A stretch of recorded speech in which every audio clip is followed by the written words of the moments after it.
est 22 heures et nous sommes le lundi 10 juin. Mesdames et messieurs, bonsoir et bienvenue dans cette édition de la soirée. Les titres de l'actualité.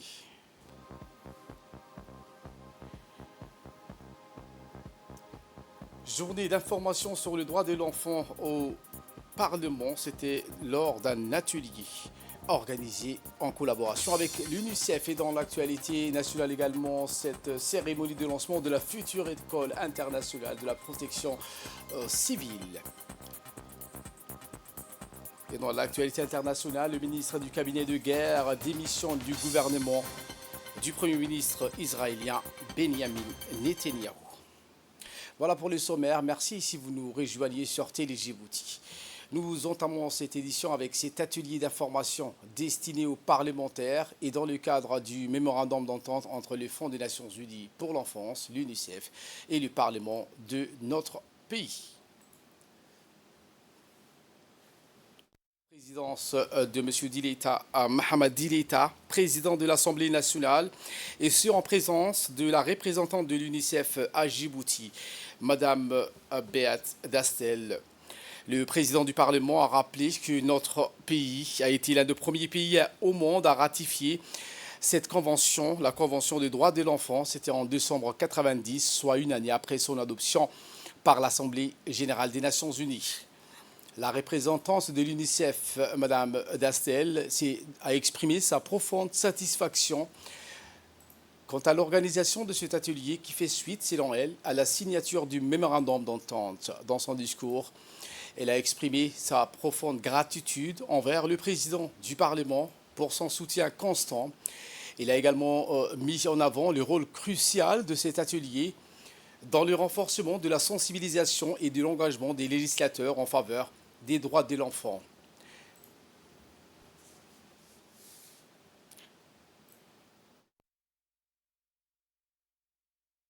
Revêt une importance particulière car c'est la première initiative entreprise depuis la signature de l'accord entre l'Assemblée nationale de la République de Djibouti et l'UNICEF.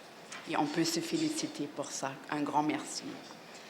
Je tiens à exprimer ma gratitude envers le Parlement djiboutien pour cette collaboration qui démontre un engagement fort envers la protection et la promotion des droits des enfants.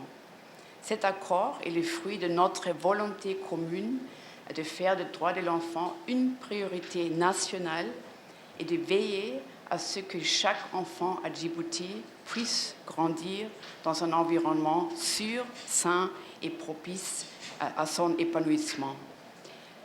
Permettez-moi de rendre un hommage particulier à vous, Monsieur le Président de l'Assemblée nationale de la République de Djibouti, mon ami, notre ami.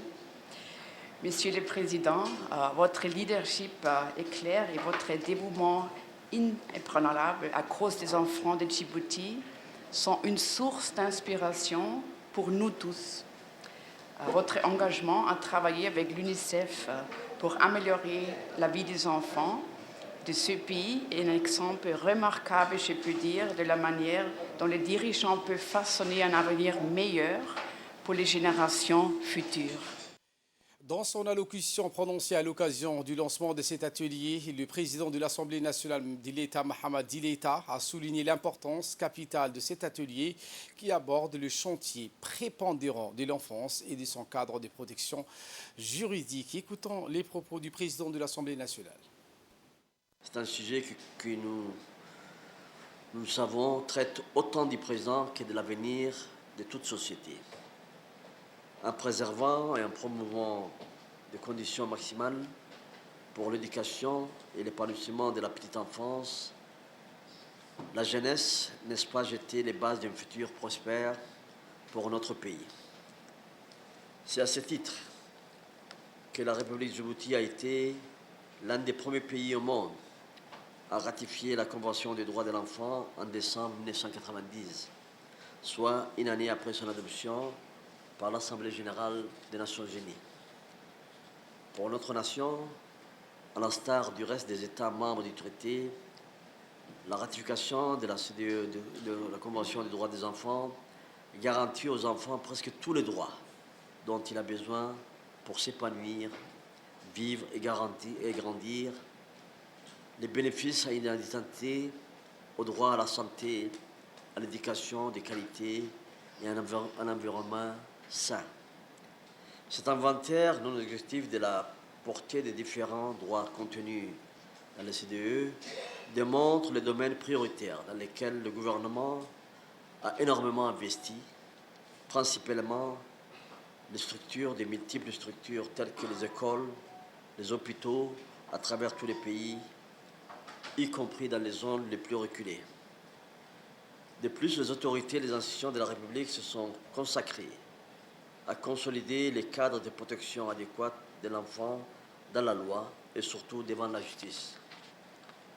Cette protection comporte l'adoption d'une loi qui a été instituée en 2010, de réduction pour mineurs, la réforme inhérente au Code de la protection juridique. Mesdames et messieurs, pour concrétiser l'idéal de la promotion des droits de l'enfant, un point conséquent de cette mission sacrée est dévolu aux élus du peuple. Une responsabilité, dirais-je, aussi élargie que le rôle parental ou les politiques publiques. Les élus du peuple, en tout temps, doivent consacrer une attention significative au renforcement des efforts nationaux pour l'enfant. Lors des échanges de la matinée qui ont pour but dessein de développer vos connaissances, il serait question, entre autres, de débattre de ce qui a été accompli, de réfléchir sur les forces et faiblesses à Djibouti, des actions menées et des dispositions juridiques existantes en matière de droits de l'enfant. Sous la présidence du député Abdurrahman Awale Yassine, la commission des affaires étrangères s'est réunie ce lundi pour examiner le projet de loi, le numéro 116 de l'année 2024 de la 9e législature, autorisant la ratification du traité portant création de l'autorité intergouvernementale pour le développement, l'IGAD. La séance s'est déroulée en présence de Mahmoud Ali Youssouf, chef de la diplomatie djiboutienne et porte-parole du gouvernement. Après des échanges fructueux, la commission des affaires étrangères a approuvé le projet de ratification et transmis pour une séance publique avec un avis favorable des commissaires.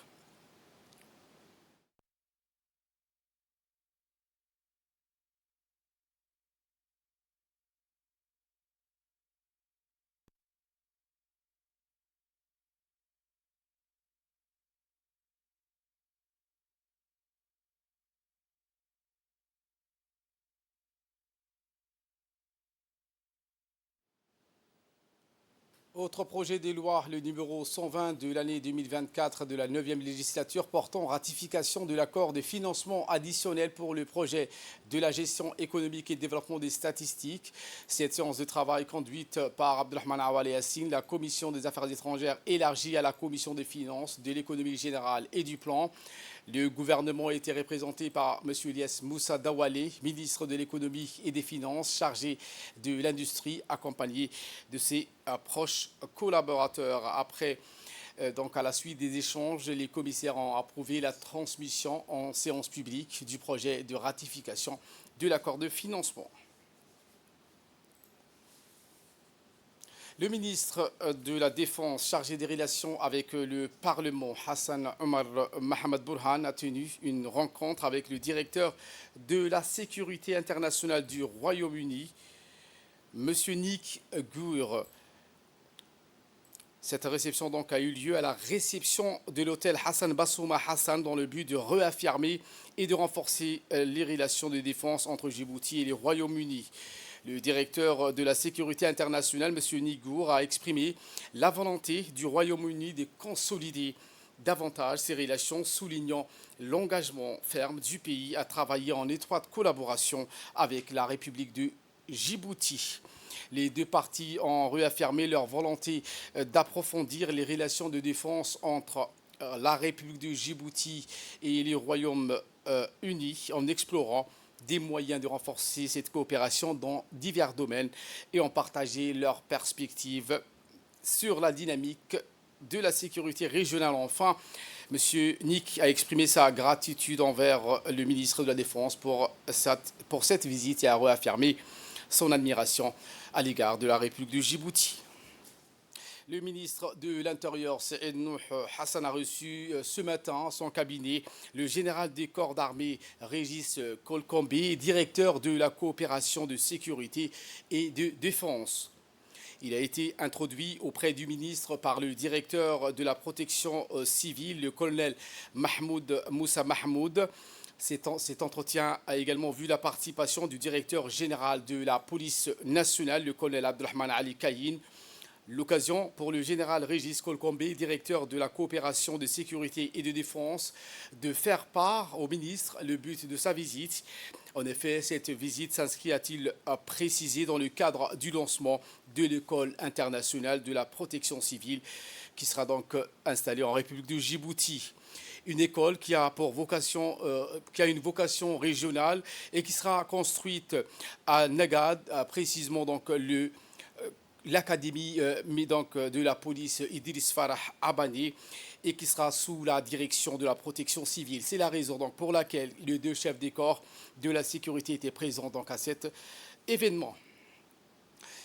Cette coopération donc sur la protection civile qui a franchi donc un nouveau cap. En effet, ce matin, la direction de la protection civile, nous avons assisté à cette cérémonie de lancement de la future école internationale de la protection civile. À 6 heures du matin, le directeur de la protection civile, le colonel Mahmoud Moussa Mahmoud, a reçu dans son enceinte le général du corps d'armée Régis Kolkombe, directeur de la coopération de sécurité et de défense. À son arrivée donc à la caserne des pompiers de la protection civile, le général a effectué une revue des troupes des éléments de la protection civile avant d'effectuer le salut du drapeau. Le général de corps d'armée Régis Kolkombe, directeur de la coopération de sécurité et de défense, et la délégation qui l'accompagnait s'y sont donc dirigés dans le locaux du bureau du directeur de la protection civile, le colonel Mahmoud Moussa Mahmoud.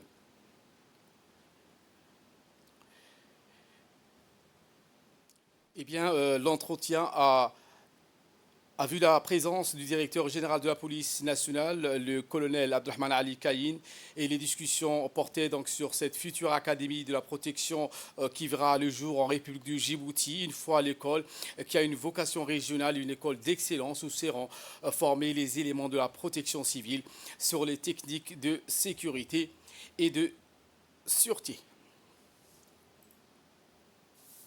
Ensuite, la délégation conduite par le général des corps d'armée Régis Kolkombe s'est rendue à l'école Idriss Farah Abani à Nagad.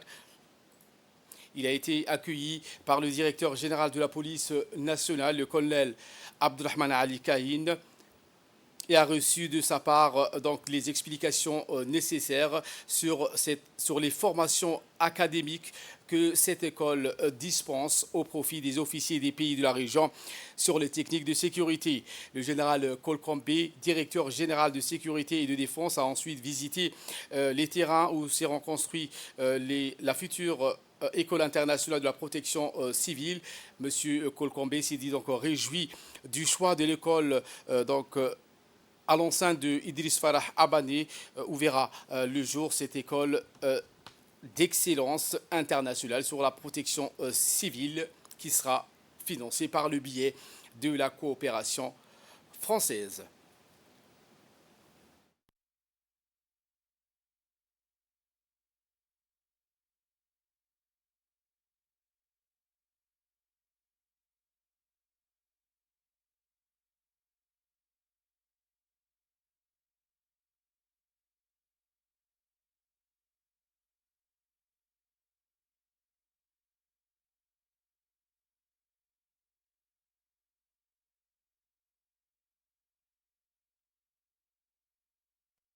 C'est un grand jour aujourd'hui pour nous, parce que nous venons lancer officiellement la création de l'École internationale de protection civile, l'École supérieure internationale de protection civile, l'ESIPC, avec nos amis djiboutiens.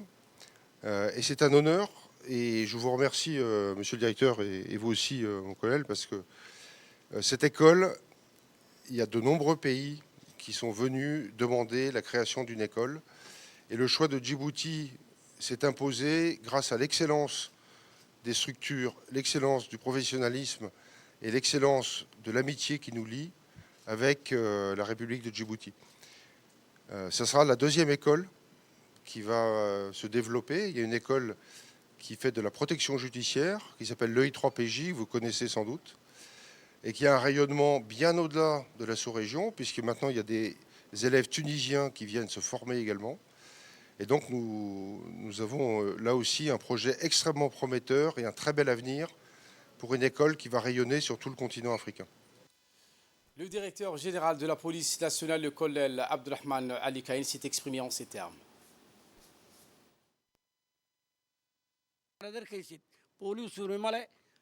ciidamo 400 military ayaa jooga wax ku barta gardakoodka wax ku barta bombiyogana way ku bartaan horteedba way ku baranayeen iskoolka horba way ku baranayeen kolka waxa weeyaan iskool national weeyaan Le colonel donc, de la protection civile, M. Moussa Mahmoud, s'est également exprimé. Voici ses propos. La création de cette nouvelle école, comme précédemment, les gens n'ont pas connaissance, cette école existait du côté de Ouaga, à Burkina Faso, un pays africain et ami. Et on a eu l'occasion, nous à Djibouti, avec mon collègue de la police et moi-même, d'avoir entrepris les bases techniques pour pouvoir assainir afin d'avoir cette école. Il est vrai qu'il y a eu beaucoup de concurrence dans le cadre de l'ouverture de cette école, à savoir des pays plus importants et plus grands francophones, comme le Maroc, le Cameroun. Et nous avons eu, de par notre Côte d'Ivoire, de par notre dynamisme et nos compétences et l'excellence de l'école de Nagad, qu'elle offrait les infrastructures, les plateaux techniques et tout l'avantage que Djibouti offrait. Et cela revient au mérite à mon cher ami et mon aîné ici présent, le colonel Abdelrahman, ici présent, qui m'a honoré, qui nous a accepté de pouvoir accueillir dans un premier temps l'installation de cette école à Djibouti. Mon colonel, je vous remercie encore une fois. Je vous remercie, mon général, de nous avoir donné l'honneur pour Djibouti d'être à cette école, de cette école soit ici.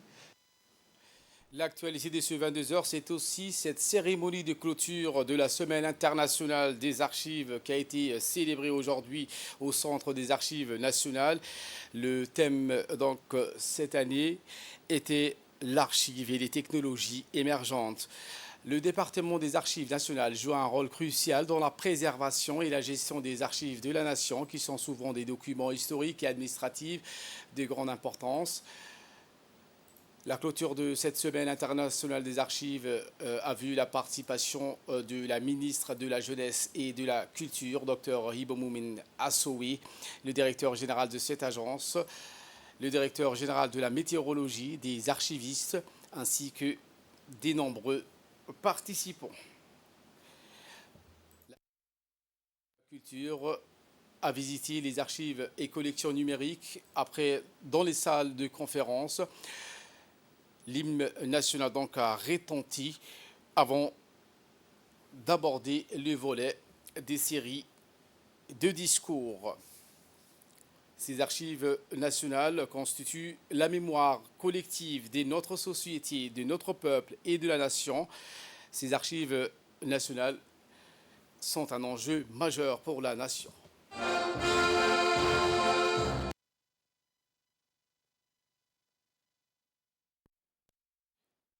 cérémonie des certificats ont été remis aux archivistes qui travaillent donc à ce département du ministère de la Jeunesse et de la Culture. C'est avec un immense plaisir et une grande satisfaction que je vous souhaite la bienvenue à cette cérémonie de clôture de la Semaine internationale des archives. Votre présence, nombreuse durant la semaine, témoigne de l'importance que nous accordons tous à la préservation et à la valorisation de notre patrimoine documentaire. Permettez-moi tout d'abord de remercier chacun d'entre vous et votre participation active tout au long de cette semaine. Grâce à vos contributions, nous avons pu faire de cet événement un véritable succès.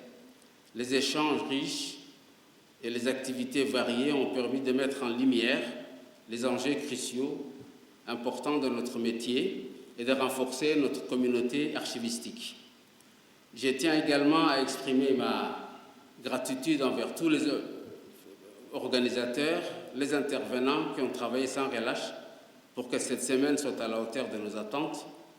Votre dévouement et votre professionnalisme ont été essentiels pour la réussite de cet événement. Et pour sa part, la ministre de la Jeunesse et de la Culture, Dr Ibo Boumina Assoui, a précisé que la promotion des archives nationaux est une priorité de son département.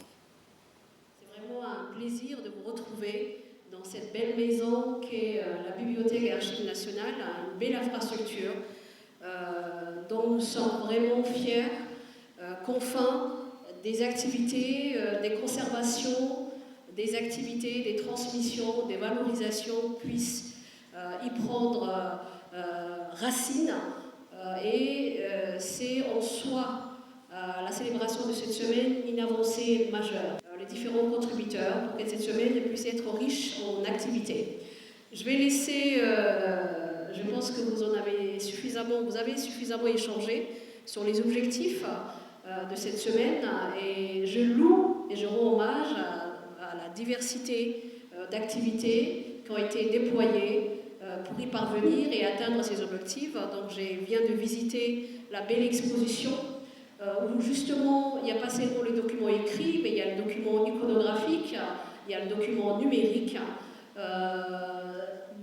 une partie, mais c'est déjà une belle avancée de notre très riche et je dirais volumineuse histoire et mémoire collective.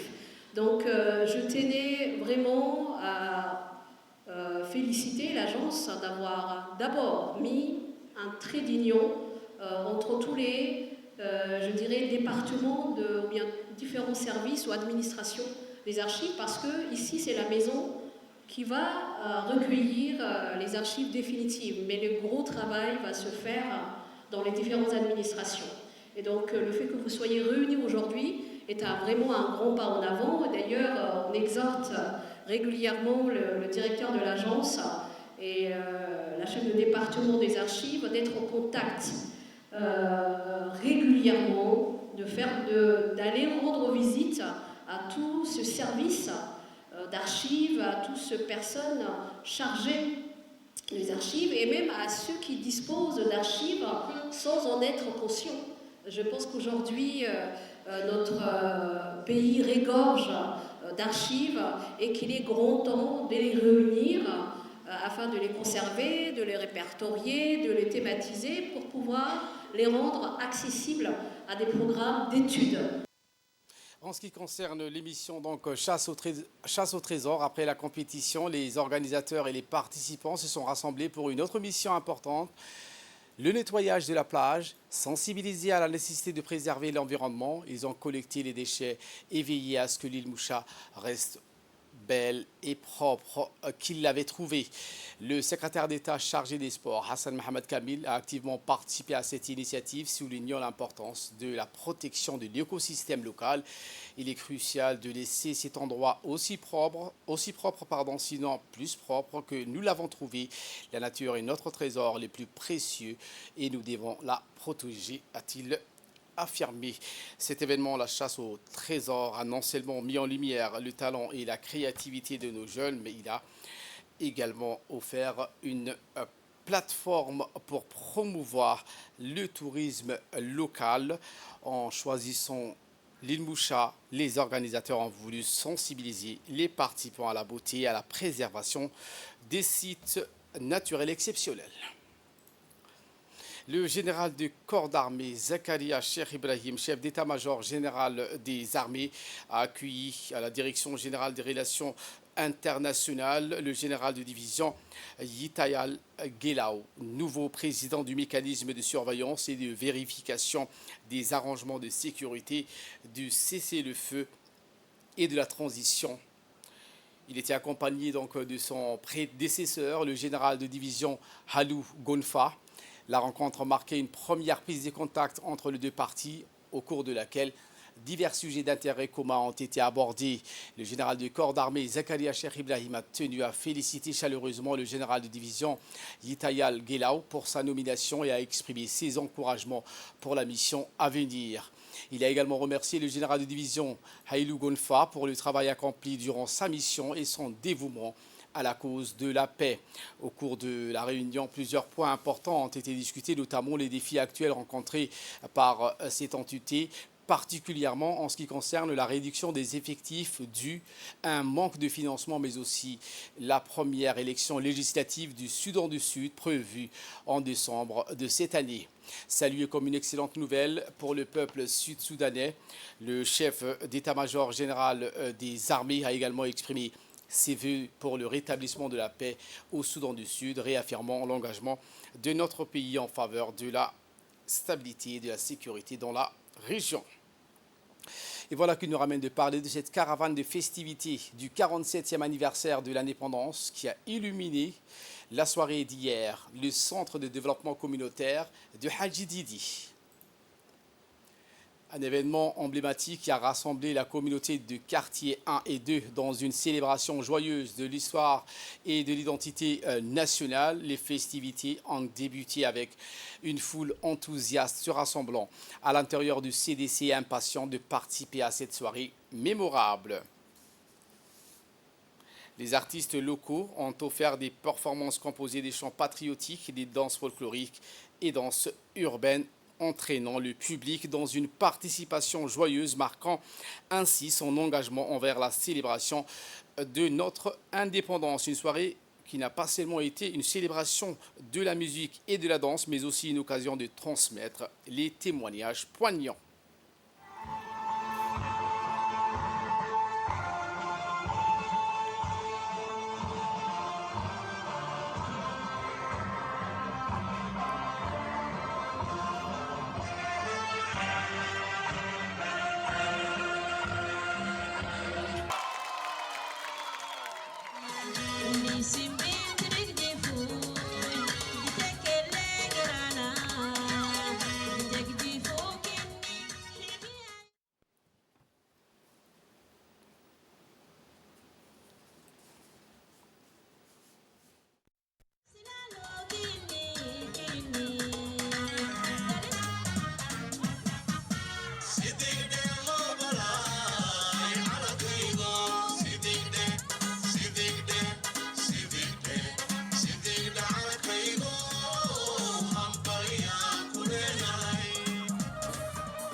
La caravane des festivités nationales poursuivront leur périple à travers le pays, portant avec elle la flamme de l'unité, de la culture et de la commémoration de notre histoire commune.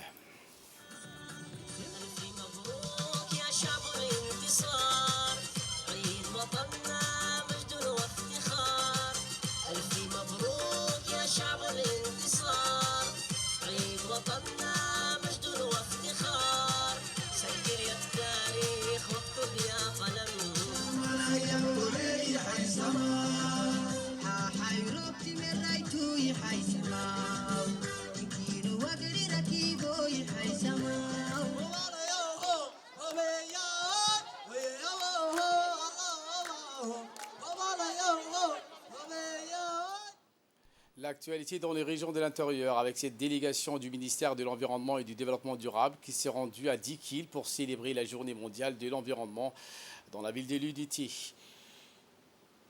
L'objectif de ce déplacement s'inscrit dans la poursuite de la commémoration de la journée mondiale de l'environnement, commémoration de cette journée qui a démarré le mercredi dernier à Djibouti. Cet événement inaugural a rassemblé divers acteurs locaux et nationaux, soulignant l'importance de la protection de l'environnement et la nécessité de restaurer les écosystèmes dégradés. La particularité de cette année, et conformément aux instructions du ministre de l'Environnement et du Développement durable, M. Helem, la célébration de cette journée mondiale de l'environnement doit se dérouler dans toutes les régions de l'intérieur.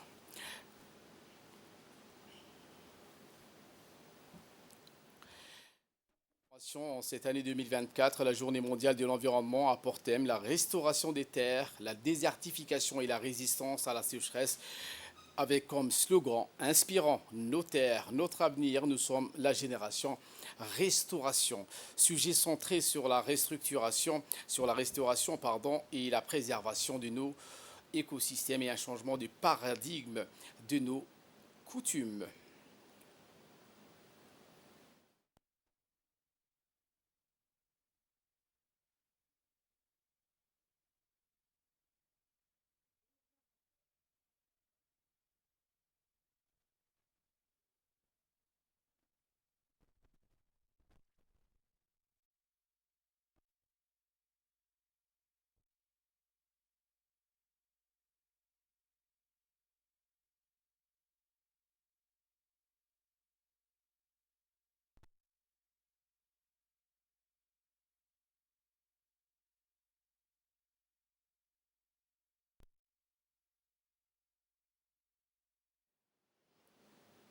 L'actualité internationale à présent, le ministre du cabinet de guerre israélien Benny Gantz a démissionné dimanche soir du gouvernement d'union dirigé par le Premier ministre Benjamin Netanyahou.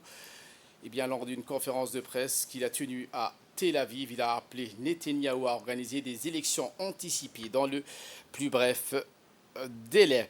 Israël poursuit son offensive meurtrière contre la bande de Gaza depuis l'attaque menée le 7 octobre dernier par le mouvement Hamas, et ce en dépit de la résolution du Conseil de sécurité de l'ONU exigeant un cessez-le-feu immédiat. Plus de 37 000 Palestiniens ont été tués depuis le début de cette guerre à Gaza, dont une majorité malheureusement sont des femmes et des enfants, et près de 84 500 autres ont été blessés selon les autorités sanitaires locales. Voilà pour l'essentiel de ce 22h. Merci à vous de nous avoir suivis et très bonne suite des programmes sur Télé Djibouti.